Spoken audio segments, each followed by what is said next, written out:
पहुंचे। तर्सिस फाउंडेशन के जरिए तमाम मैं इस ताज़ी नशिस्त का आगाज करता हूं कि साल 2020 हम सब के बहुत ही पुरखतर रहा दोस्तों। एक एक करके उर्दू अदब के बहुत से आफ्ताब महताब गरूब होते चले गए, जिनमें शमसुर रहमान फारूकी साहब से लेकर फारूक राहिब साहब तक का एक तवील सिलसिला है। जनाब फारूक राहिब साहब का शुमार अपने हाजत के मुमताज अफसाना निगारों में होता है। मुनफरिद फिक्र और लबो लहज़त के सबब राहिब शक्ल में मुसलसल छपते रहे, मगर जिस कदर उनकी कदर अफजाई होनी चाहिए थी। फारूक राहिब साहब के कुल 8 अफसानी मजमूए और एक नसरी नज़्मों का मजमूआ शाये हो चुका है, और आज उन्हीं के लिए हम बैठे हैं। और प्रोग्राम का आगाज फारूक राहिब साहब नसरी नज़्म है नए साल का गीत, वहां से शुरू करता हूँ कि आओ अपनी अश्क में लगे बदबूदार कफन को पिछले सालों की तरह इस साल भी बदलने की रस्म अदा करें कि एक नया साल जहन के बोसीदा दरवाजों पर फिर दस्तक देने लगा है। आइए सबसे पहले मैं आज अपने मेहमान डॉक्टर फैजी साहब को दावत सुखन दूंगा कि आप वो आए और अपने तासुरात का इजहार करें। डॉक्टर जाकिर फैजी साहब नया हमाम अफसानी मजमूआ का आया है और बहुत पजीराई हो रही है अफसानी मजमूए की। डॉक्टर फैजी साहब। कबल इसके कि डॉक्टर फैजी साहब अपनी गुफ्तगू फरमाए, हम डॉक्टर नसीम अहमद नसीम का दिल की गहराइयों से इस्तकबाल करते हैं। जैसा कि आप तमाम लोगों को मालूम है कि डॉक्टर नसीम अहमद नसीम शायरी की तनकीद और फिक्शन की तनकीद के हवालों से एक अहम नाम है, और हम उनको मुख्तलिफ प्रोग्रामों में सुनते रहते हैं, मुख्तलिफ हवालों से बेहतरीन मैगज़ीन में पढ़ते रहते हैं। हम तस्खीर फाउंडेशन के अरकान उनकी खिदमत में सलाम पेश करते हैं, और साथ ही साथ हम आप तमाम लोगों से दरख्वास्त करते हैं, सामीन नाजरीन से दरख्वास्त करते हैं कि वो खामोशी का मुजाहरा करें ताकि मुकर्रिरीन को कोई तकलीफ ना हो, ताकि वो हम उन्हें हमतन गोश होकर सुने, उनकी बातों को अमली जामा पहनाए, उनकी बातों पर गौर व फिक्र कर सकें। और साथ ही साथ मुकर्रिरीन से ये इल्तिमास है कि इख्तिसार को मलहूज़ नज़र रखें। 10 मिनट से पहले अपनी गुफ्तगू मुकम्मल कर लें तो बहुत एहसान होगा। ठीक है, अस्सलाम। डॉक्टर जाकिर फैजी साहब, आप अपनी गुफ्तगू जारी फरमाएं। बहुत बहुत शुक्रिया सलमान अब्दुल समद साहब और असीम अख्तर साहब। मैं आपका शुक्रगुजार हूँ और इंटरनेशनल तस्वीर फाउंडेशन के बेहद शुक्रगुजार हूँ कि उन्होंने मौका मुझे फराहम किया। मैं अपनी गुफ्तगू शुरू करने से पहले ये बताना ज़रूरी समझता हूँ कि मैंने जो ये मज़मून लिखा है थोड़ा तवील हो गया था, लेकिन चूँकि वक्त की पाबंदी है तो इसको मैं बहुत इख्तिसार के साथ कुछ तारुफ पेश करूँगा और थोड़ी सी उनके उसलूब पर गुफ्तगू करूँगा, क्योंकि हमारे पास वक्त ज़्यादा नहीं है। तो ये फारूक राहिब साहब के अफसाने मजमूए पे भी हम बात करेंगे। उनके शायरी पे बात नहीं कर पाऊंगा इस टाइम में, तो मैं जो मैंने लिखा है मैं आपकी खिदमत पेश कर रहा हूँ। जी पेश करें। फारूक राहिब और उनका अफसानी नाम फारूक आजम था।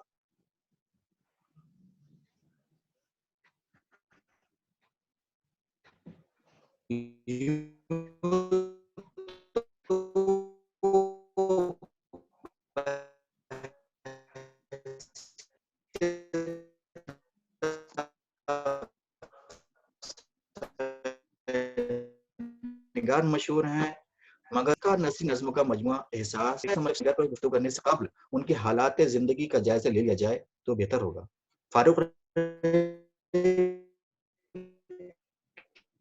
पैदाइश सुबह बिहार के मोतिहारी में जैसी तक तालीम हासिल की और बीएड के करने के बाद दरस तदरीस के पेशे से वाबस्ता हो गए थे। सितंबर 2005 में वो अपनी मुलाजमत से हेड मास्टर की हैसियत से सुबुकदोश हुए। अगर हम फारूक राहिब की अफसानेगारी की इब्तिदा के ताल्लुक से बात करें तो उनकी अफसानेगारी का आगाज महज 13 बरस की उम्र में ही हो गया था, जब उन्होंने 1958 में अफसाना लाश लिखा। लेकिन उनका पहला शायदशुदा अफसाना दहकते रुखसार जलती होठ है, जो 1963 में लुधियाना से शाये होने वाले माहनामा परवाज में शाये हुआ था। फारूक राहिब के अफसानी मजमूओं की तादाद 6 है। उनका पहला मजमुआ दरवाजों के बीच फारूक राहिब की 57 साल की उम्र में 2002 में मंजर आम पर आया। غور طلب بات یہ ہے کہ انہوں نے پہلا افسانہ 13 سال کی عمر میں تخلیق کیا اور افسانوی مجموعہ 57 سال کی عمر میں شائع ہوا، جسے ظاہر ہوتا ہے کہ وہ اپنی افسانہ نگاری کے تعلق سے کسی طرح کی خوش فہمی کا شکار نہیں تھی۔ ان کا افسانوی سفر صبر و تحمل سے آگے بڑھا۔ وہ کسی طرح کے جلد بازی میں نظر نہیں آتے تھے، کیونکہ وہ پہلے اپنے فن کو پختگی ادا کرنا چاہتے تھے۔ یہی وجہ ہے کہ ہم دیکھتے ہیں کہ 2002 سے لے کر 2014 تک محض 12 سال کے عرصے میں 6 افسانوی مجموعے ہمارے سامنے آتے ہیں۔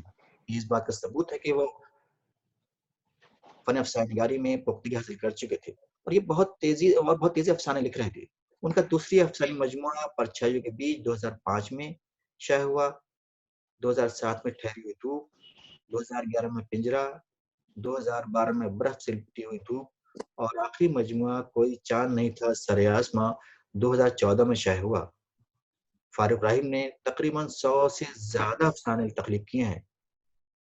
جہاں تک اعزازات اور انعامات کا معاملہ ہے تو بتاتا چلوں کہ ان کو 1 درجن سے زیادہ اعزازات سے سرفراز کیا گیا تھا، جن میں قابل ذکر بھارتیہ ساہتیہ اکار کا انعام اور اردو اکیڈمی بہار کا انعام ان کو دیا گیا۔ افسانہ نگاری کے تعلق سے دیکھا جائے تو انہوں نے ایک کامیاب زندگی گزاری ہے۔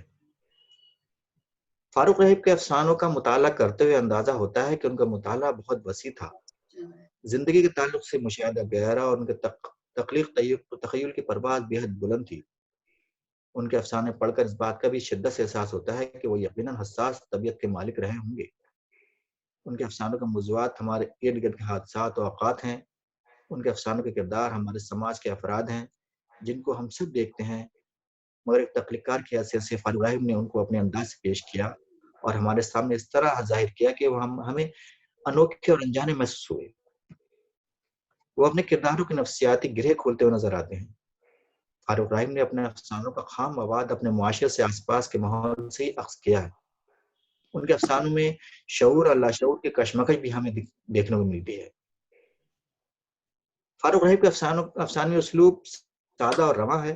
وہ اپنی بات کو نہایت شائستگی اور سلیقے سے کہتے ہیں۔ کسی طرح کا الجھاؤ ان کے بیان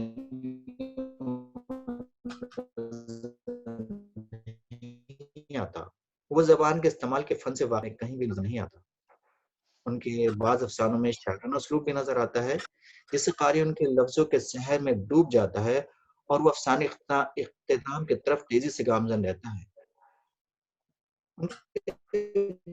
بہت ہی خوبصورت افسانہ ہے آئینہ سامنے تھا، جس کا ایک اقتباس میں آپ کی خدمت پیش کرنا چاہتا ہوں۔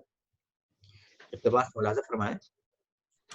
اور دہکتے انگاروں جیسے رخساروں پر شباب کے تازہ گلابوں نے اپنی پنکھڑیاں اس طرح سجائیں، وہاں انگاروں کی طرح تمازت بڑھ گئی اور جلن دیکھنے والوں کے دلوں میں جا گھسی اور آنکھوں میں جا بسے ہوئے ان انگنت میخانوں کے کھلے ہوئے دریچوں میں داخل ہو جانے کے لیے زاہدوں کے پاؤں ڈگمگانے لگے تھے اور سانس کی لہر پر گنگناتی ہوئی مسکراہٹ کو پینے والوں کے حلق میں کانٹے چبھ رہے تھے۔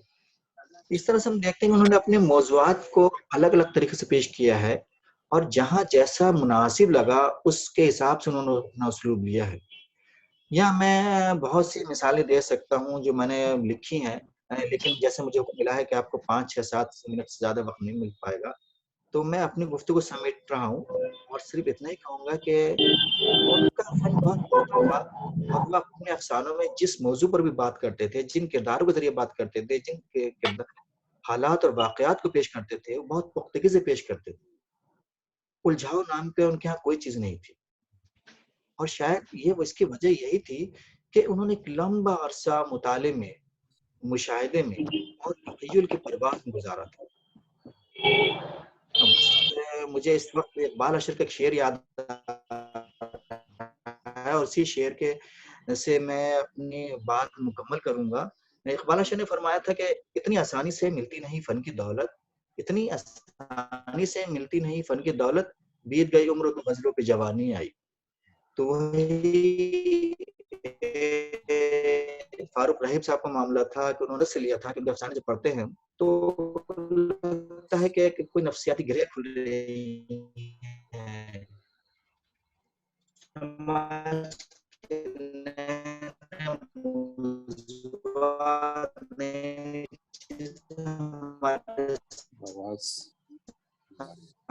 سامنے آ رہی ہیں. تو بس اور کسی موقع پر ہم اس کو جی سلمان صاحب. بہت شکریہ ذاکر فیضی صاحب. شاید میں نے 5 منٹ سے زیادہ نہیں لیا سلمان صاحب.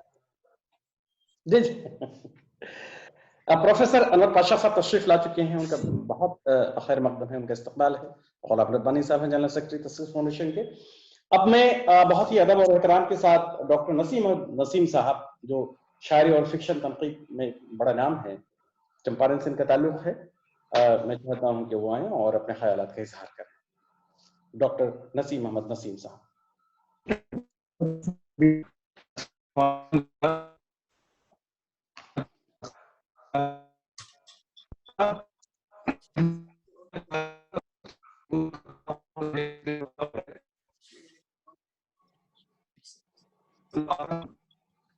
ایک پرانا ادبا شعراء کا ایک پرانا مرکز رہا ہے. آواز پہنچ رہی ہے میری؟ جی جی آپ کی آواز آ رہی ہے. جی جی جی جی. تو چمپارن جن دنوں مشترکہ چمپارن تھا یا آج چمپارن بڑھ گیا, دونوں چمپارن میں دو بڑے افسانہ نگار دونوں چمپارن میں گزرے. شعیب شمس اور فاروق راہب موتیہاری سے, اور بیتیا سے شاکر کریمی اور عظیم اقبال. یہ 4 افسانہ نگار جنہوں نے ٹیلی گرام کے زمانے میں چٹھیوں کے آنے جانے میں 1 مہینہ لگتا تھا, اس زمانے میں اپنے افسانوں کے ذریعے ہندوستان گیر سطح کی پہچان اپنی بنائی. لیکن چونکہ وہ مرکز سے دور تھے, ادبی مرکزوں سے دور تھے, اس لیے وہ ملکی سطح پر اس فہرست میں شامل نہیں ہو سکے جو اول درجے کی فہرست ہوتی ہے افسانہ نگاروں کی. آج بھی یہ 4 افسانہ نگار پہلے درجے کی فہرست سے باہر ہیں. کبھی کبھی ہم جیسے لوگ ذکر کر لیتے ہیں, لیکن مین اسٹریم کے افسانہ نگاروں میں ان کا ذکر نہیں ہوتا ہے. اس کی وجہ ایک یہ بھی ہے کہ یہ ادبی سیاست سے دور رہے, اور جو ادب میں میڈیوکرس ہوتے ہیں, ادبی سیاست کے ذریعے چھوٹے معمولی لکھنے والے بھی آگے بڑھتے ہیں, تو یہ کام نہیں کیا. خالص اوریجنل یہ افسانہ نگار تھے. فاروق راہب صاحب بھی, فاروق راہب صاحب انسان تھے, افسانہ نگار تھے.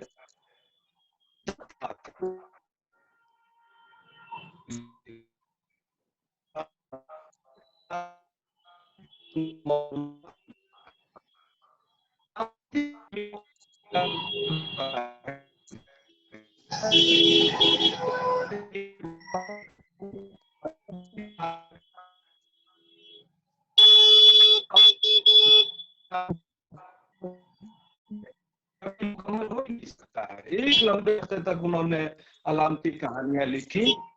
اس زمانے میں شوکت حیات, عبدالصمد, شموئیل احمد, یہ تمام لوگ علامتی کہانیاں لکھتے تھے. لیکن فاروق راہب صاحب نے اس زمانے میں بھی کوئی ایبسٹریکٹ کہانی اور اینٹی اسٹوری والی کہانی نہیں لکھی. کہیں نہ کہیں بیانیہ کا وہ خیال رکھا اور آگے بڑھے. لیکن وہ اس زمرے میں شمار ہو گئے. شکون میں چھپنے کی وجہ سے بھی ان کا ایک رجحان بنا. ایک عرصے تک انہوں نے لکھا, لیکن بیانیہ کی طرف جب واپسی ہوئی تو ان کے یہاں ایک سے ایک بہتر کہانی شفاف بیانیہ میں بہت ہی بہترین سلیس انداز کی کہانیاں, ہمارے کی کہانیاں دیکھنے کو ملتی ہے. ان کے یہاں بتایا جاتا ہے, اور میں نے دیکھا اکثر ان کے ساتھ مجموعے ہیں, چھوٹی چھوٹی کہانیاں, 1.5 صفحے کی کہانی, 2 صفحے کی کہانی, یعنی مختصر ترین کہانیوں پر ان کا ارتکاز زیادہ رہتا تھا. مختصر کہانیاں ان کے افسانوں میں زیادہ تر ہیں. تو یہ ان مختصر کہانیوں کی بھی ایک خصوصیت ہے. اس کا فنی یہ ہے, ایک اپنا انداز ہے جو وہ لکھتے تھے مختصر کہانیاں. اور یوں کہہ لیجئے کہ مختصر کہانیوں میں ہی उन्होंने फनी मिजानिया अपना कायम किया और बड़ी बड़ी बातें कहने की कोशिश की, जो हमारे असरी मसाइल हैं, जो हमारे तबकाती कशमकश का मामला है या तबकाती जिंदगी से वाबस्ता अफराद की नफ्सियात का जायजा है, अपनी कहानियों में उन्होंने पेश किया। अच्छा, एक बड़ी बात उनके यहाँ जब बयानिया की तरफ वो आए अलामत से, तो एक चीज का एहतमाम बहुत खुसूसियत के साथ मिलता है। उन्होंने जो अफसाने के अजायज तरकीबी है वो पूरी तरह से फ्लो की है।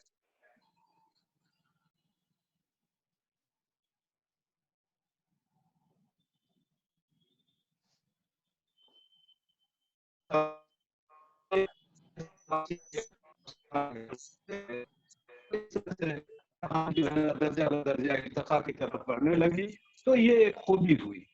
तो आपको जब आप मुतालिया करेंगे फारूक राहिब साहब का मुतालिया, तो आपको अंदाजा होगा, जोगिंदर पाल का भी जिक्र आता है अक्सर कि जोगिंदर पाल के यहाँ जो इखलाक है, इबहाम है, कहीं कहीं काफी तहम मिलती हैं उनकी कहानियों में शायरी की तरह से। तो वो जोगिंदर पाल की तरह से ठीक है मुख्तसरा कहानियां लिखते थे, लेकिन जोगिंदर पाल से वो दूर है। हम अलबत्ता आप कह सकते हैं कि नसीम मोहम्मद जान के करीब हैं वो। नसीम मोहम्मद जान भी अपनी छोटी कहानियों की वजह से जाने जाते थे। नसरी नज़्मों जैसा उस्लूब और बिल्कुल रवा उस्लूब में कहानियां लिखने का वो फन जानते थे। उसी तरह फारूक राहिब साहब क्या है, फारूक राहिब साहब की एक खूबी ये है कि जुज़ियात निगारी में वो नहीं फंसते, वो डायरेक्ट कहानी शुरू करते हैं और उसको इख्तिताम तक पहुंचाते हैं, और फनी लवाज़मात की जो भी जरूरत होती है अपनी कहानियों के दौरान उसको वो पेश करते हैं। हज़रत बेदी ने कहा था कि शायरी और फिक्शन में खास फर्क नहीं होता है, शेर छोटी बहर में होता है और कहानी बड़ी बहर में होती है। तो ये फर्क है। नसरी नज़्मों जैसी कहानियां लिखने का जो एक रिवाज था वो कुछ दिनों तक फारूक साहब के यहाँ भी चला। नसरी नज़्मों के बारे में एक बार अल्फाज में अबुल कलाम कासमी साहब ने कहा था कि ये नसरी जो नज़्में हैं इन्हें कहानी क्यों ना कही जाए, इन नज़्मों को कहानी क्यों नहीं कहें हम, इसलिए कि इनमें यहाँ कोई पाबंदी नहीं है।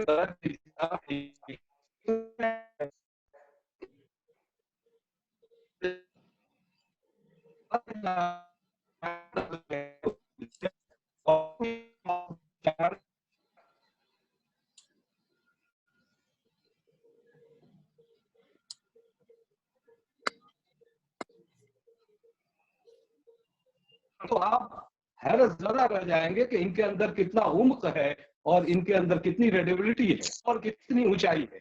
आप की कहानी एक फसाद पढ़ लें, उनकी मास्टरपीस कहानी है फसाद। फसाद के जमाने पर में लिखी गई कहानी, फसाद से मुतासिर होकर दस्तक, ये कहानी शायर में, दस्तक जो है ना शायर में छपी थी 1970 में। इस कहानी को पढ़ने के बाद अंदाजा होगा यह ठहरी हुई धूप। इन कहानियों से उन्हें बहुत ही शोहरत मिली। फारूक राहिब साहब आज हमारे बीच नहीं है, पाशा साहब उनके भांजा हैं, बहुत बड़े उर्दू के राइटर हैं, वो इस पे बड़े पैमाने पे काम कराएंगे फारूक राहिब साहब पर। जरूरत इस बात की है कि फारूक राहिब हों, शुएब शम्स हों, अजीम इकबाल हों, शाकिर करीमी हों, ये सीनियर तरीन चंपारण के जो फनकार हैं इन पर भरपूर तवज्जो दी जाए और इनके जो बेहतरीन अफसाने हैं उनका तज्जिया किया जाए, इन पे काम किया जाए। और इसके लिए मैं समझता हूँ कि पाशा साहब मुनासिब तरीन इंसान है, ये काम हो सकता है। आजाद, मैं इसी के साथ एक आखिरी बात अर्ज करना चाहता हूँ कि फारूक राहिब साहब के यहाँ एक नुक्ता आप बहुत ही बारीकी से महसूस करेंगे कि उनके यहाँ वक्त का जो मामला है ये घूम फिर कर वो वक्त के इर्द गिर्द उनकी कहानियां घूमती हैं। ये वक्त जो हयात इंसानी के किसी भी सियाक व सबाक से मुताल्लिक हो सकता है और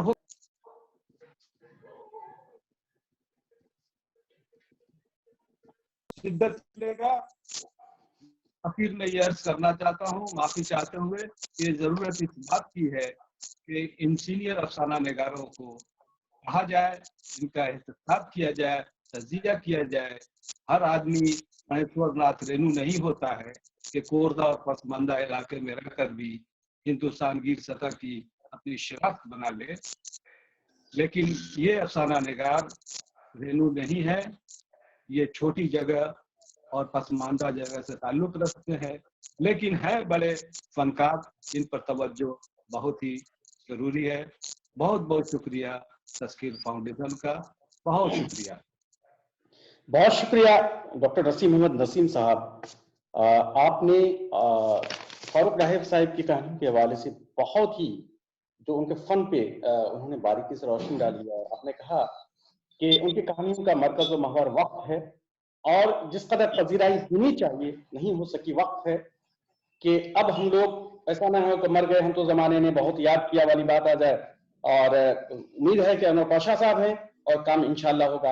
अब मैं बिला ताखिर डॉक्टर मुश्ताक अहमद वानी साहब अगर हूँ तो उन्हें चाहूंगा कि वो आए अपनी बात करें। डॉक्टर मुश्ताक वानी साहब गुलाम असिस्टेंट प्रोफेसर बाबा गुलाम शाह बादशाह यूनिवर्सिटी जम्मू से। मुश्ताक अहमद वानी साहब तशरीफ फरमा है।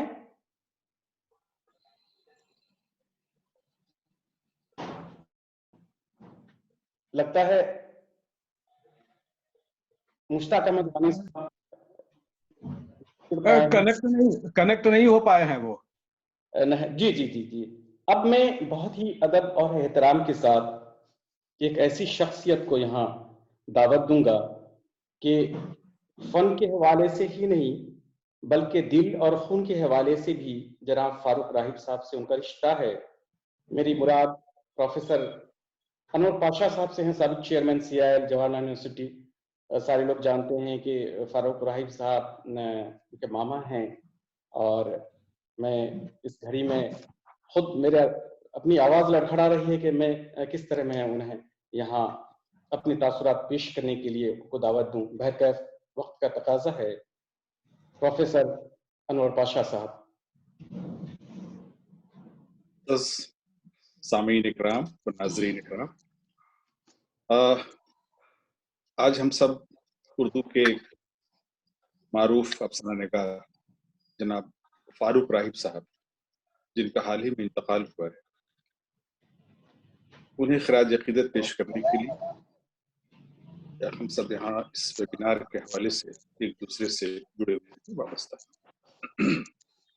मैं तस्खीर फाउंडेशन का शुक्रिया अदा करना चाहता हूँ और इंस्टीट्यूट ऑफ इंटरफेथ थियोलॉजी का भी शुक्रिया अदा करना चाहता हूँ। गुलाम रब्बानी साहब का खास तौर से शुक्रिया अदा करना चाहता हूँ कि उन्होंने फारूक राहिब साहब के हवाले से इस प्रोग्राम का इनेकाद किया।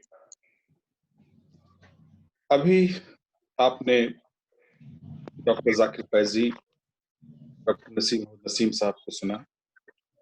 नसीम साहब के भी आपने जुमले और उनके कमेंट्स आपने सुने। मैं शुरू में हाजिर नहीं हो सका था, मुझे नहीं मालूम कि और किन लोगों ने अपने ख्यालात का इज़हार किया है फारूक राहिब साहब के हवाले से, लेकिन अभी यहाँ मुझे नसीम साहब को सुनने का मौका मिला और उससे पहले डॉक्टर जाकिर फैजी साहब को सुनने का मौका मिला। नसीम साहब एक अहम रिसर्चर हैं और उर्दू अदब, ख्वाह शायरी या फिक्शन गहरी नजर रखते हैं।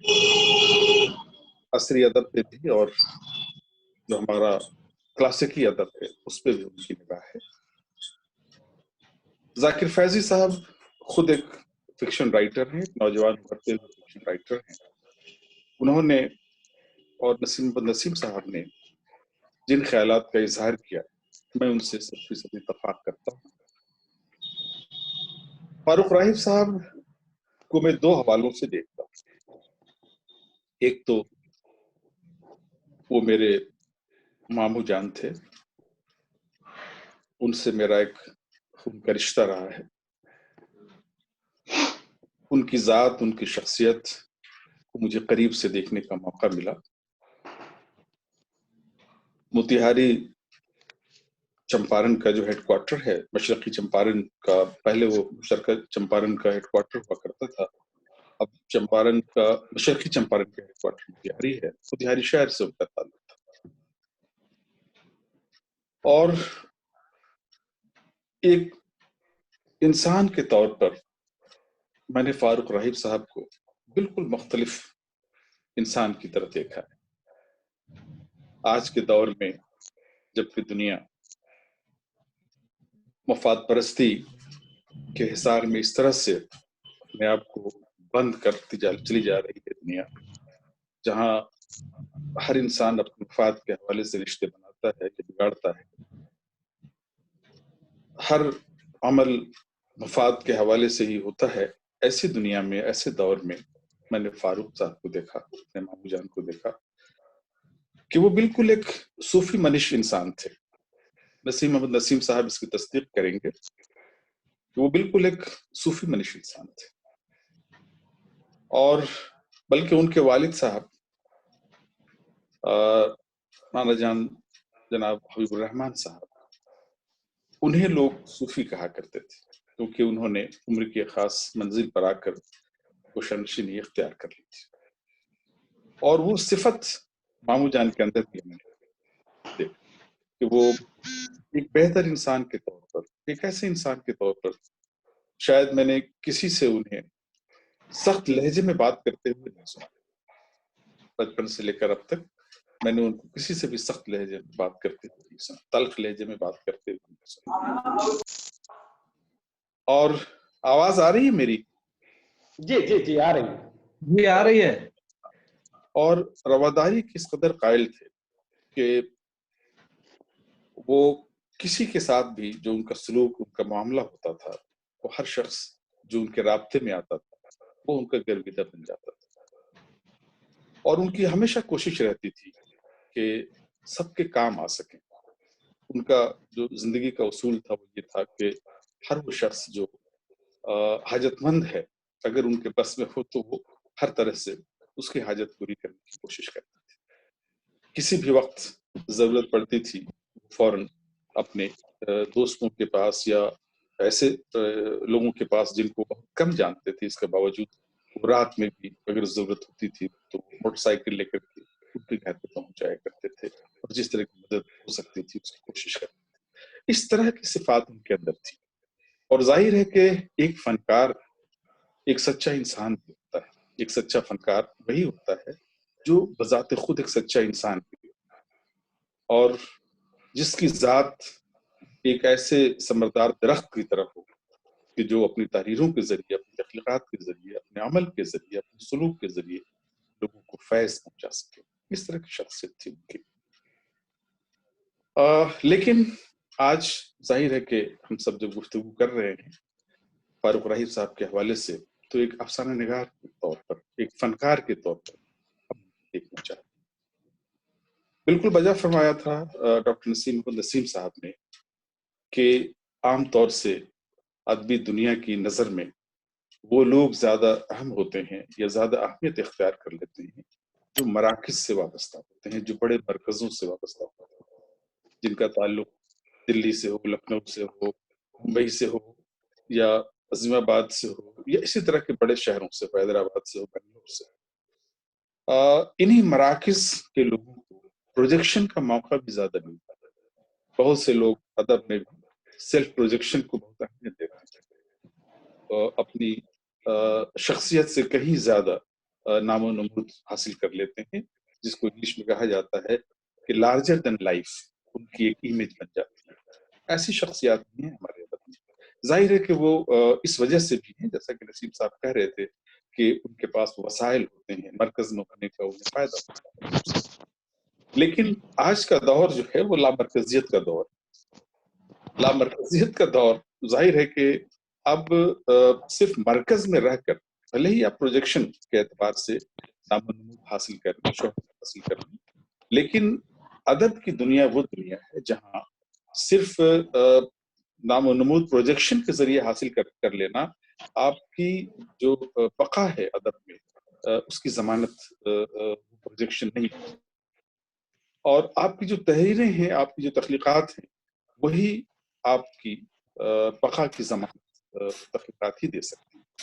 یہ پروجیکشن زندگی میں تو آپ کر لیں گے، مرنے کے بعد پروجیکشن کسی کام کا نہیں رہ جاتا۔ تو ظاہر ہے کہ فاروق راہب صاحب جیسا کہ کہا کہ ایک چھوٹی جگہ میں ایک دور دراز کے خطے میں چمپارن جو بہار کا خطہ ہے، جو نیپال کے سرحد پر واقع ہے، اور گرچہ وہ بہت تاریخی خطہ ہے، اس خطے کی بڑی اہمیت اس اعتبار سے ہے کہ تحریک آزادی کا تصور، کسان آندولن کا تصور اس خطے کے ذکر کے بغیر نہیں ہو سکتا۔ علمی اعتبار سے اس خطے کی بڑی اہمیت ہے۔ تو جارج آرویل جیسا رائٹر، تھنکر، فلسفی، ظاہر ہے کہ وہ آپ کو اسی خطے سے ملے گا، اسی خطے سے اس کا تعلق تھا، وہی وہ تھا۔ تو چھوٹی جگہ میں رہ کر بھی انہوں نے اپنی کاوشوں سے، اور بہت سے لوگوں نے نام لیا، ابھی نسیم صاحب نے کہ نسیم محمد جان صاحب کا انہوں نے نام لیا، شکیل کرمی صاحب کا انہوں نے نام لیا، شعیب شمس صاحب کو انہوں نے نام لیا، یہ سب وہ شخصیات ہیں۔ خود پروفیسر شکیل الرحمان صاحب اسی خطے سے تعلق رکھتے تھے، انتہاری سے ہی خطے سے، اسی خطے سے ان کا تعلق تھا۔ یہ سب وہ شخصیات ہیں جنہوں نے اپنے دم خم پر، اپنی کاوشوں سے، اپنی صلاحیتوں سے، ان کے اندر جو ٹیلنٹ، جو جوہر تھا ان کے اندر علم اور ادب کے حوالے سے، ظاہر ہے کہ اس کی بنا پر انہوں نے اپنی تحریروں کے ذریعے، تخلیقات کے ذریعے ادبی دنیا میں اپنی شناخت قائم کی، شناخت بنائی۔ ہو سکتا ہے کہ اگر آپ، جیسا کہ ڈاکٹر نسیم صاحب کہہ رہے تھے کہ جو صف اول کے فکشن رائٹر ہیں یا فنکار ہیں، تخلیقار ہیں، ان میں ان کا نام نہ ہے، لیکن ظاہر شکیل الرحمان صاحب کا نام تو آتا ہے ان میں، لیکن باقی جو دوسرے لوگ جن کا نام انہوں نے لیا یا بھی میں نے جن کا نام لیا، ایسا نہیں ہے کہ ان کی اہمیت نہیں ہے، بلکہ ان سب کی تخلیقات میں وہ رمق موجود ہے، وہ عناصر موجود ہیں جو انہیں دیر تک ادبی دنیا میں ظاہر ہے کہ زندہ رکھیں گی، تخلیقات ان کی تحریریں۔ فاروق راہب صاحب کے اب جو افسانے ہیں، میں بنیادی طور پر ان کو افسانہ نگار ہی تصور کرتا ہوں، کیونکہ انہوں نے نظمیں بھی لکھی ہیں، نظمیں لکھی، لیکن بنیادی طور پر ایک فکشن رائٹر تھے، اور آپ جانتے ہیں کہ فکشن لکھنا، کہانی لکھنا، وہ کہانیاں لکھتے تھے، چھوٹی چھوٹی کہانیاں لکھتے تھے، ان کی کہانیاں طویل نہیں ہوتی تھی، بالکل وجہ فرمایا انہوں نے۔ جدیدیت کے حوالے سے انہوں نے ادبی سفر کا آغاز کیا، ان کی کہانیاں شبنوں میں چھپا کرتی تھیں، دیگر رسائل میں چھپا کرتی تھیں، لیکن ان پر شروع میں ایک طرح سے جدیدیت کے ساتھ وابستہ ہونے کا جو جو جسے ہم چھاپ کہتے ہیں، اس طرح کی چھاپ ان پر لگی ہوئی تھی۔ وہ جدید کہانی کار کے طور پر انہوں نے اپنی شناخت بنائی تھی۔ شروع کی کہانیوں میں وہ ابہام کی بھی کیفیت ہوا کرتی تھی، تجریدی کہانیاں بھی لکھا کرتے تھے، لیکن جیسا کہ بالکل صحیح فرمایا کہ انہوں نے پھر جو کہانی پن ہے، جو ایک طرح سے جدیدیت کے زیر اثر جو کہانی پن کا خاتمہ ہو چکا تھا، اردو فکشن میں اس طرح کی کہانیاں لکھی جانے لگی تھی جن میں سے کردار غائب ہونے لگے تھے، پلاٹ اس طرح سے غائب ہونے لگے تھے، کہانی پن اس میں نہیں رہ گیا تھا۔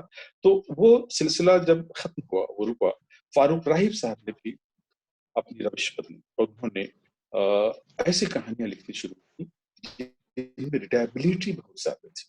دیکھیے، ادب جو ہے بنیادی طور پر وہ اظہار ہے، ذات کا اظہار، کائنات کا اظہار، اپنے احساسات، محسوسات، جذبات، مشاہدات کا، تجربات کا اظہار ہے، اور اس اظہار میں اگر آپ ابہام کو اہمیت دے دیں گے ضرورت سے زیادہ، ایک حد تک ابہام کی گنجائش ہوتی ہے، ادب ظاہر ہے کہ ادب کے اپنے کچھ اپنے ادبی اور فنی تقاضے ہیں، تو لیکن اگر آپ ابہام کی صلیب پر اگر آپ اپنے اظہار کو قربان کر دیں گے تو ظاہر ہے کہ اس کا رشتہ قاری سے کٹ جائے، اور یہ احساس جلد پیدا ہوا ہمارے فنکاروں کے اندر، اور انہوں نے واپسی کی کہانی کی طرف کی، اور اس کے بعد بہت اچھی اچھی کہانیاں منظر عام پر آئی، دوسرے فکشن رائٹرز نے بہت اچھی کہانیاں لکھی، اور ان کی کہانیوں میں، فاروق صاحب کی کہانیوں میں آپ کو، فاروق راہب صاحب کی کہانیوں میں آپ کو ایک ریڈیبلٹی کی کیفیت ملے گی، ان کے ہاں ایک خاص طرح کا اسلوب آپ کو ملے گا، اور زبان کا بھی ایک گہرا شعور ان کے اندر موجود ہے۔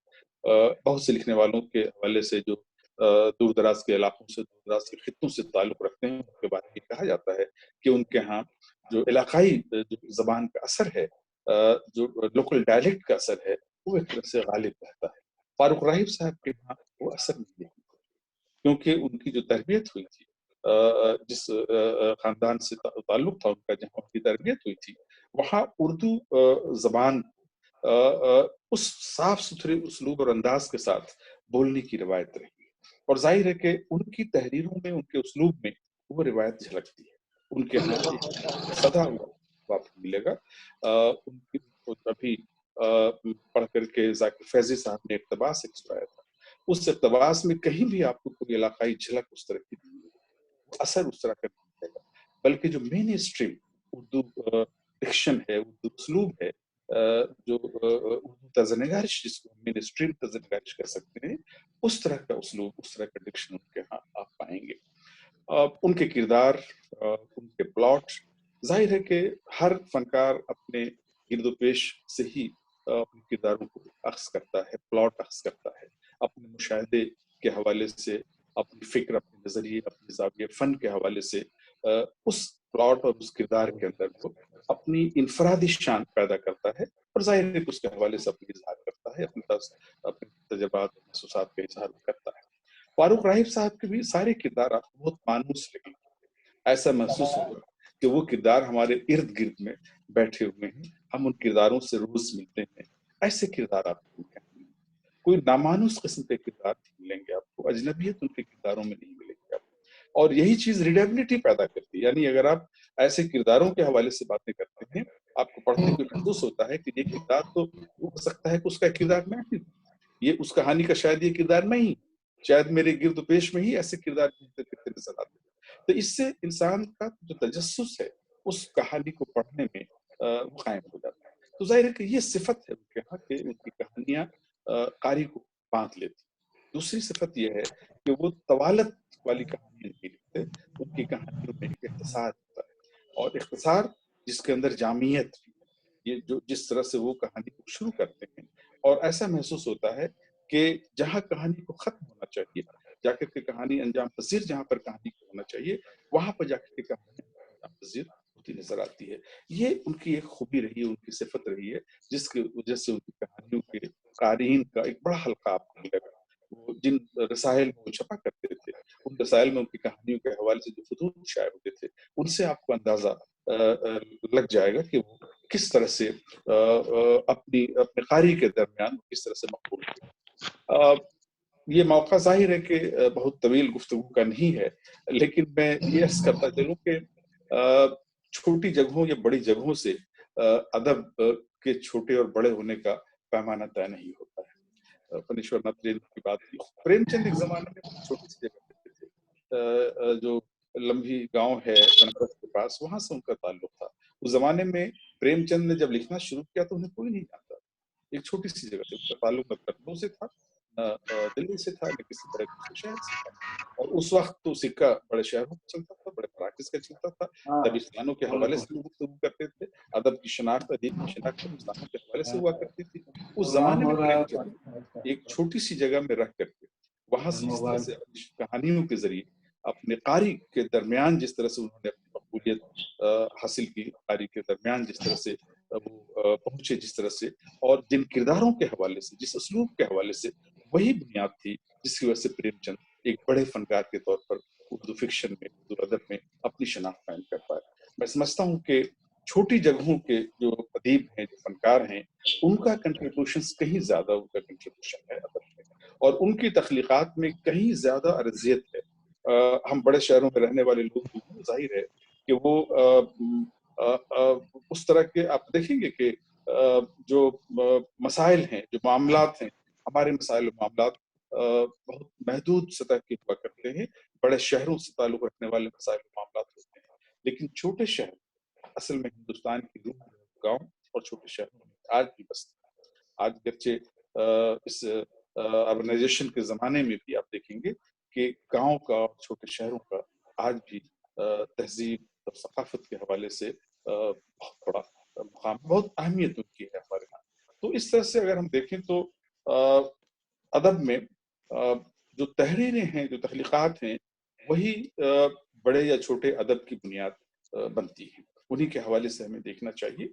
और अगर आज बिसात किसी जबान की छोटे शहरों तक अगर है, फैली हुई है, तो ये उस जबान के लिए एक नेक फार, मैं इस पे जोर देके कहना चाहता हूँ कि जबानें, वही जबानें या वही अदब तादेर जिंदा रह सकेगा, वो अदब या वो जबान जिंदा रह सकेगी जिसकी बुनियादें गांवों तक, कस्बों तक, छोटे शहरों तक फैली हुई है, जिसकी बुनियाद और जिसकी न सिर्फ पढ़ने वाले क़ारीन बल्कि तख्लीकार की भी एक जमात छोटे शहरों तक फैली हुई है, मौजूद है वो जमात, और वही उस जबान और उस अदब की बका की जमानत देती है, यही चीज जमानत देती है। तो मैं समझता हूँ कि इन फनकारों का जिनका जिक्र हुआ फारूक राहिब साहब के हवाले से, जिनके साथ एक दिन लोगों ने मिल करके अपना इन फनकारों की बड़ी अहमियत है हमारी जबान को खूबसूरत बनाने में, हमारे अदब को खूबसूरत बनाने में, और जाहिर है कि ख्वाब तहरीकात हों, निशानात हों, उनके असरात भी कस्बों तक, छोटे शहरों तक, फनकार हैं, जो कारी हैं, उन तक वो असरात पहुँचते हैं। आपने देखा जदीदियत के असरात किस तरह से फारूक राहिब साहब तक पहुंचे, फिर उन्होंने किस तरह से, उनके यहाँ एक इख्तिसास उनका ये भी रहा कि फारूक राहिब साहब के जो कारी हैं, जो उनके चाहने वाले, जो उनको पढ़ने वाले, वो जदीदियत के हवाले से उस तरह का ज़ौक़ रखने वाले कारी हैं, उनको भी उनकी तहरीरों से तस्कीन का सामान दिया होता है।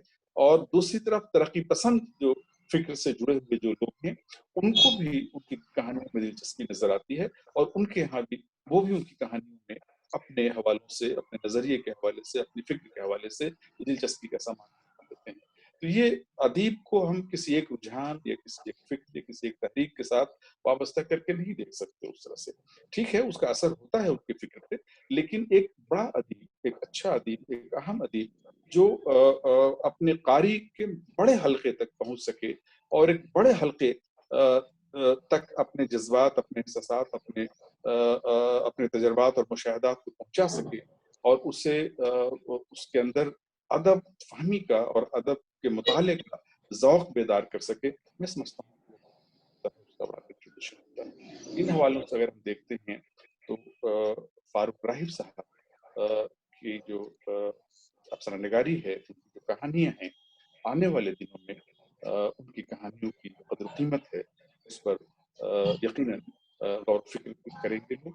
उनके हवाले से, उनकी कहानियों के हवाले से जो तस्वीरात के हवाले से, अपने तस्वीरात के हवाले से उनकी कहानियों को देखेंगे, जदीदियत के फिक्र के हवाले से जो देखना चाहेंगे उसे देखेंगे, उस फिक्र से देखेंगे, तरक्की पसंदी के फिक्र के हवाले से जो देखना चाहेंगे, माबाद जदीदियत के हवाले से जो देखना चाहेंगे, वो तमाम तर सामान उनकी तहरीरों के अंदर जाहिर है कि आने वाला ज़माना तय करेगा कि उर्दू अदब में, उर्दू फिक्शन में उनका मुकाम मर्तबा क्या है, उनकी सही कदर कीमत क्या है, इसका तो आने वाला दौर करेगा।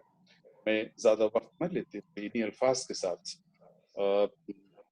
खराज अक़ीदत पेश करते हुए और आप तमाम हजरात का शुक्रिया अदा करते हुए कि आप सब ने इस मौके पर एक अहम अफसाना निगार के हवाले से जिन तअस्सुरात का इजहार किया, जिन ख्यालात का इजहार किया, वो बहुत अहम हैं, बहुत वक़ी हैं, और यकीनन उससे अंदाज़ा होता है कि फारूक राहिब साहब के जो कारी हैं, वो उन्हें किस एंगल से, किस तरह से, किन-किन ज़ावियों से उन्हें देखते हैं, और आने वाला ज़माना उनकी सही कदर कीमत का तय्युन करेगा।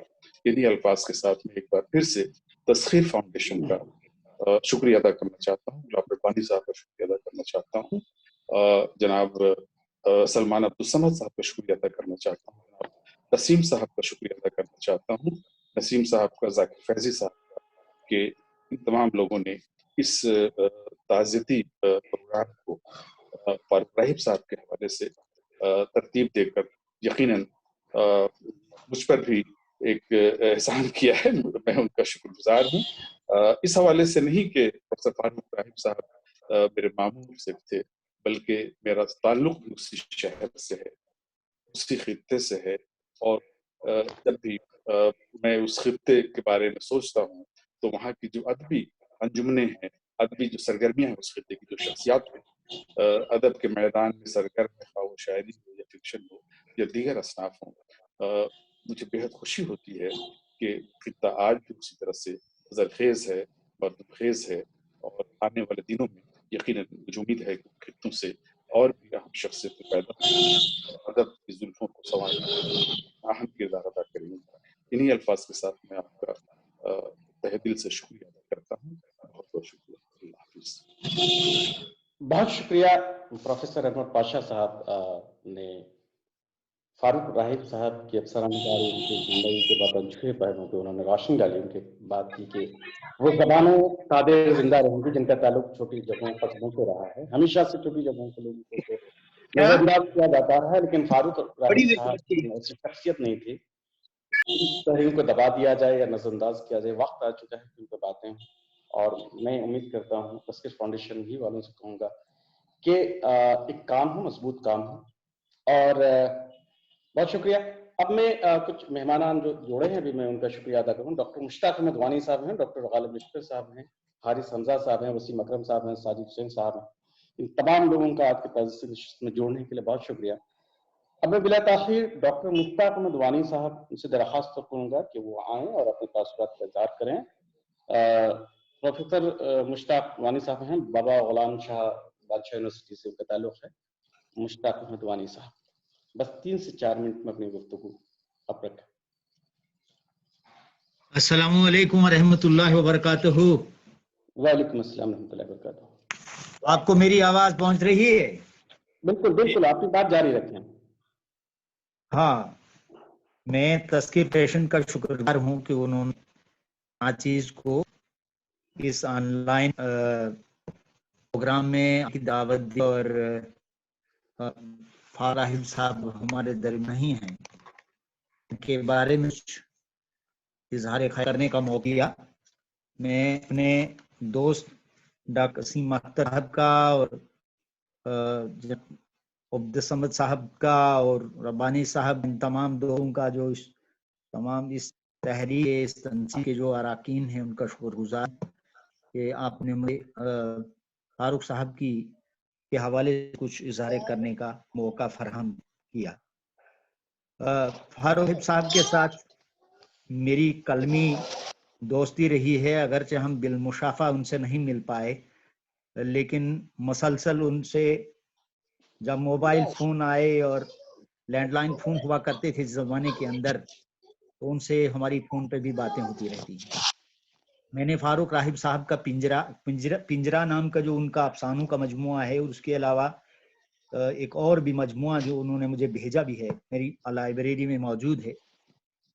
फारूक राहिब साहब का जहाँ तक अफसानवी फ़न का ताल्लुक है, मैं ये कहूँगा कि वो एक बिल्कुल मुनफरिद तकनीक के एतबार से और मौज़ूआत के एतबार से उनका जो फ़न बहुत ज़्यादा एक कहना मश्क अफसानादिगार का फ़न कहा जा सकता है, कि जिनकी अफसानवी ज़बान में ऐसा रंगेज हुआ करती है कि जब भी उनके अफसानों को पढ़ा जाएगा तो कारी जो है उनकी उस कहानी की जो बुन्नत है, जो प्लॉट वो तैयार करते हैं, जिस तरह के मसाइल को वो उभारते हैं और जिस टेक्निक से वो कहानी का इख्तिताम करते हैं, वो बहुत कमाल की चीज़ है। और यकीन कीजिए कि इस नाचीज़ ने थोड़ा बहुत जो कुछ लिखना सीखा है, खासतौर से कहानी के हवाले से, अफसाने के हवाले से, तो वो ऐसे ही बुजुर्ग अदीबों का उसमें बहुत बड़ा कंट्रीब्यूशन है, बहुत बड़ी हिस्सेदारी है। बल्कि उन कहानियों को पढ़कर, उनके अफसानों को पढ़कर मैंने थोड़ा बहुत लिखना सीखा, और मेरे अंदर ये शौक पैदा हुआ कि मैं कुछ लिखूं। और उनकी बहुत सारी ऐसी कहानियां हैं जिनको हम कुल्ली तौर पर तजरीदी कहानियां भी नहीं कह सकते हैं, और अलामती कहानियां भी कुल्ली तौर पर हम नहीं उनको कह सकते, बल्कि बहुत सारे लोगों का ये कहना है उनके बारे में कि उन्होंने अलामती, यानी सुरेंद्र प्रकाश और बलराज मैनरा और इस तरह के जो लोग थे जिन्होंने अलामतों और इस्तियारों को बहुत ज्यादा अहमियत दी कहानी के अंदर, और कहानी को बहुत हद तक पहेली नुमा बना दिया। लेकिन फारूक राहिब साहब का इख्तिसास ये है कहानी के हवाले से, अफसाने के हवाले से, कि उन्होंने अपने कारी की दिलचस्पी का ख्याल रखा और उसके जहनी हज का ख्याल रखा। उसकी दिलचस्पी को बरकरार रखने के लिए उन्होंने जहां अलामतों को, इस्तियारों को बरता, लेकिन ऐसी अलामतें और ऐसे इस्तियारे अपनी कहानियों में लाए जो गैर मानूस नहीं है, मानूस है, यानी जिनको समझने में कारी कोई उलझन या दिक्कत महसूस नहीं करता। एक बात। दूसरी बात ये चीज है कि वो बजाते उनकी शख्सियत का एक खूबसूरत पहलू ये था कि वो मुखलिस थी।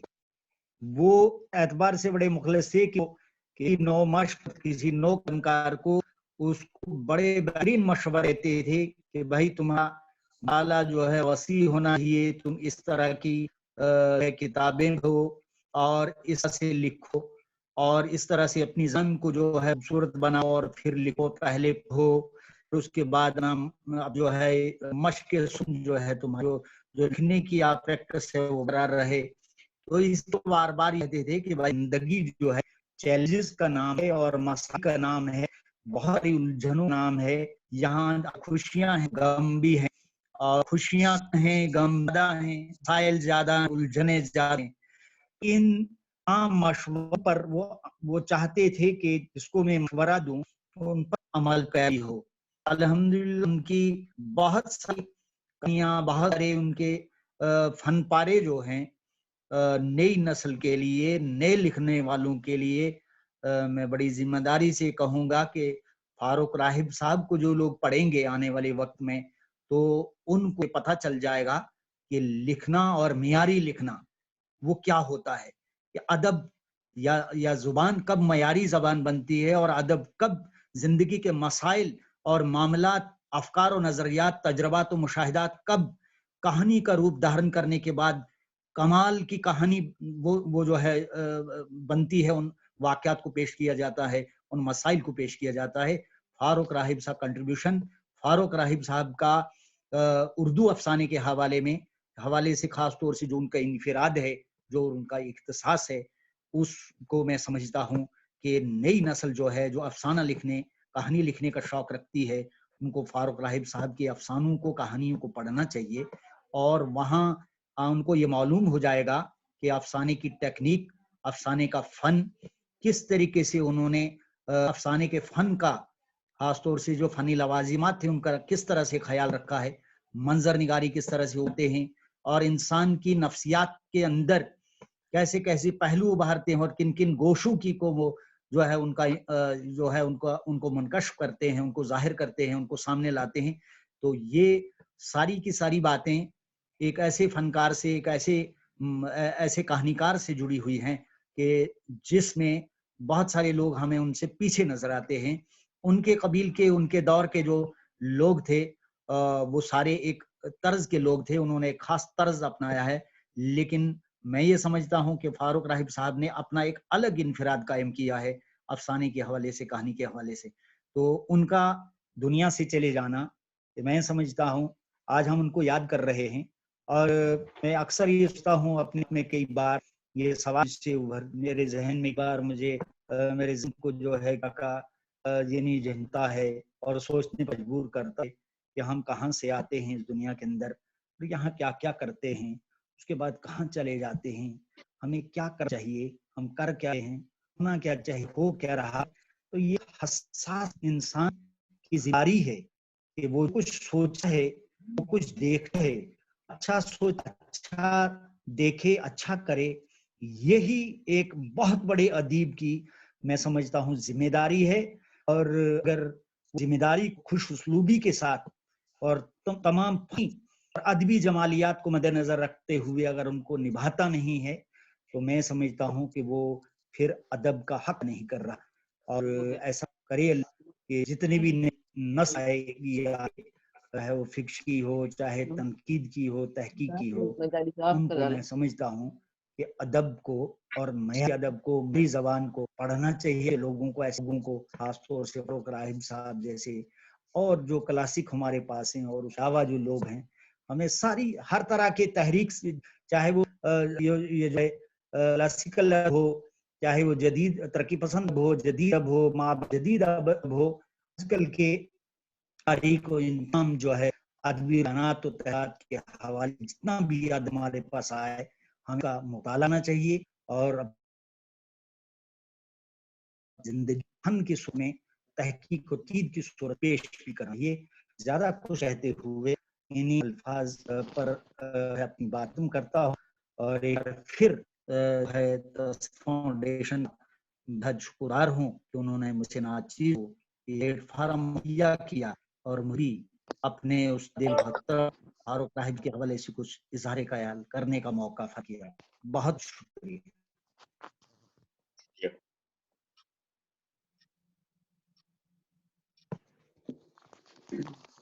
بہت شکریہ مشتاق احمد وانی صاحب.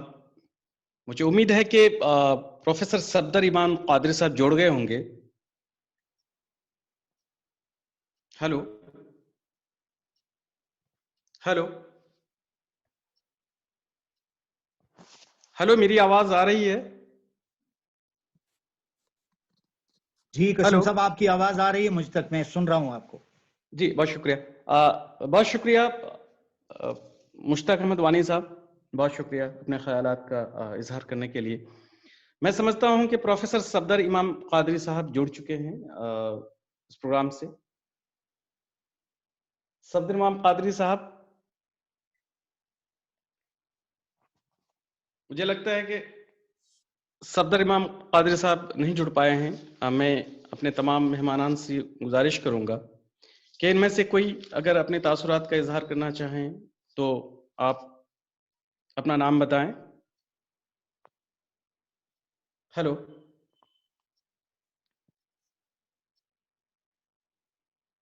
ہلو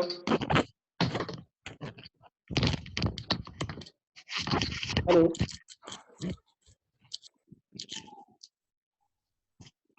ہلو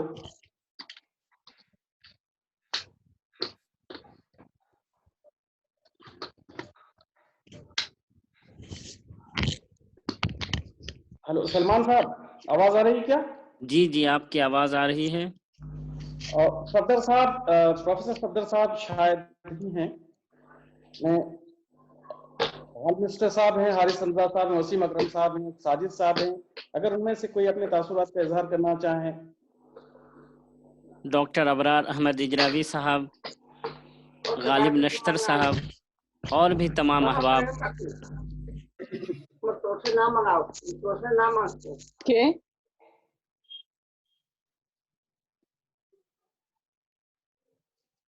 ابرار احمد اجراوی صاحب،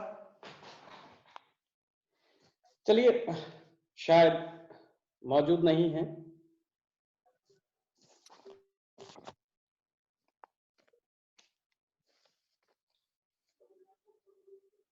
ہلو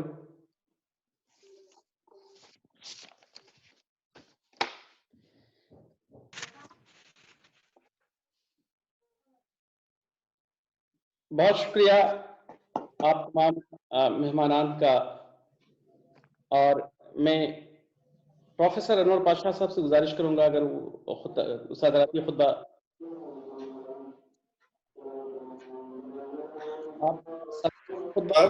کر دیں. ڈاکٹر قاسم صاحب. جی جی سر. گفتگو نہیں گلاب صاحب کو موقع دیجیے. گلاب صاحب کو، غلام ربانی صاحب، گلاب صاحب سیکرٹری ہیں تسخیر فاؤنڈیشن کے، ان کو موقع ملنا چاہیے. جی جی یہ گلاب ربانی صاحب سے ہم کبھی اور کسی اور پروگرام میں سنیں گے. فی الحال ہمارے ایک اور مقرر Seemanchal educational and welfare society کے صدر ڈاکٹر محمد توقیر عالم راہی صاحب بھی تشریف لا چکے ہیں. میں ان سے درخواست کروں گا کہ اختصار کے ساتھ اپنی گفتگو رکھیں. فاروق راہب صاحب کی شاعرانہ خصوصیات اور ان کی افسانوی خصوصیات کو مد نظر رکھتے ہوئے اختصار کے ساتھ گفتگو فرمائیں. ڈاکٹر توقیر عالم راہی صاحب.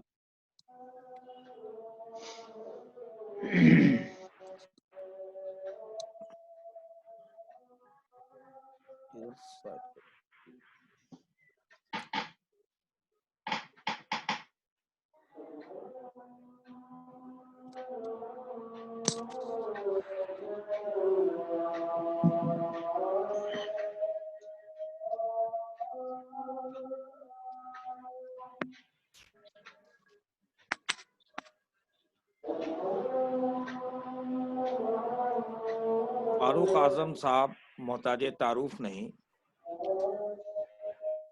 ان کا قلمی نام فاروق راغب ہے اور وہ بہار موتیہاری میں پیدا ہوئے.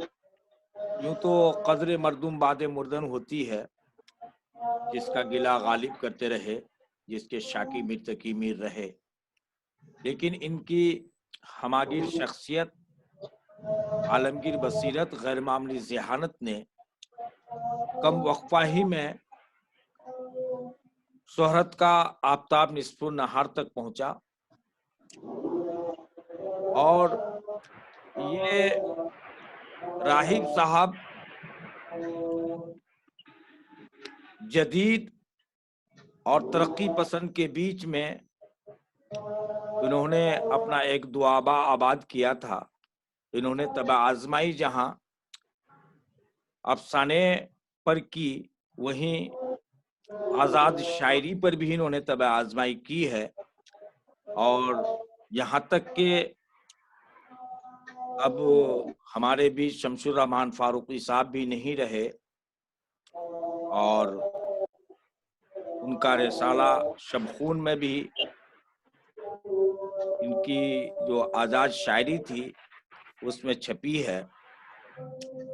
और बल्कि फारूकी साहब ही की तरह से जो उनके नावल का एक जो टाइटल है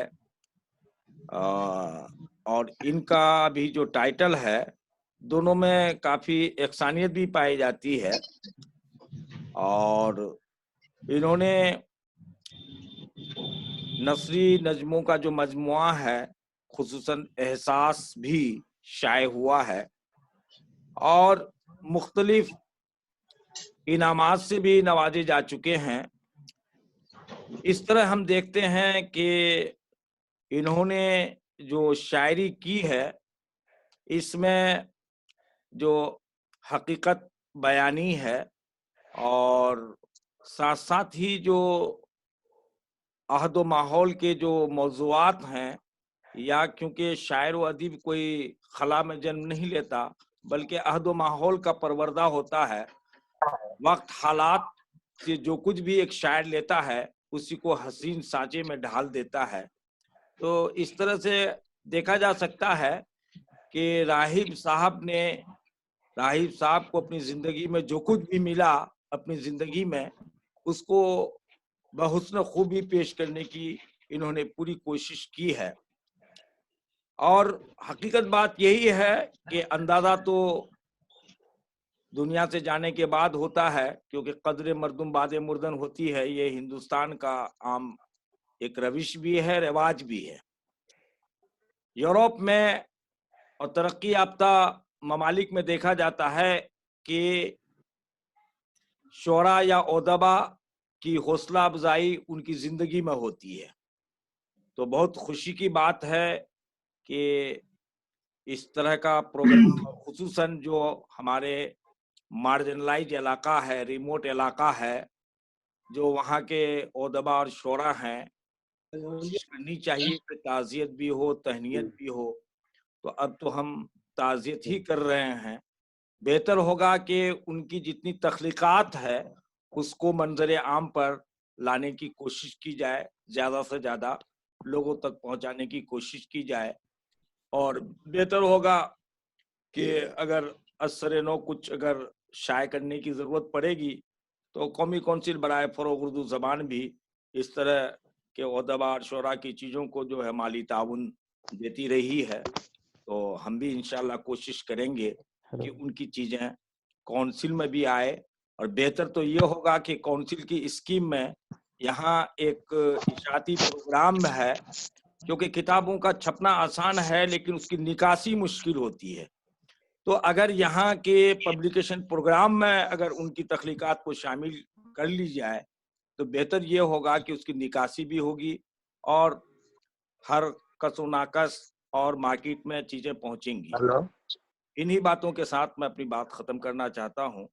अल्लाह ताला उनकी मग़फ़िरत फरमाए और जन्नतुल फिरदौस में आला मुकाम नसीब फरमाए और पसमंदगान को सब्र जमील अता फरमाए। आमीन सुम्मा आमीन। बहुत शुक्रिया डॉक्टर तौक़ीर साहब का। अब प्रोग्राम यही अख्ताम को पहुंचता है।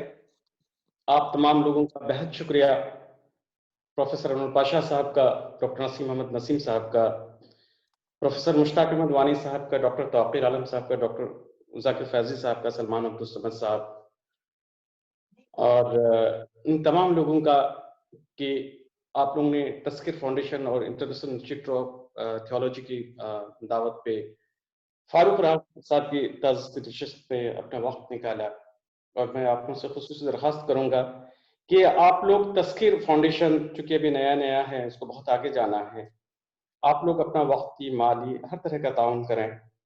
اور جس طرح کے توقیر عالم صاحب نے کہا کہ ضرورت اس بات کی ہے کہ فاروق راہب صاحب کی جو چیزیں رہ گئی ہیں ان کو سامنے لایا جائے، یا ان پہ مضامین وغیرہ لکھوا کے الگ سے کتاب لائی جائے. بہت شکریہ. اللہ حافظ.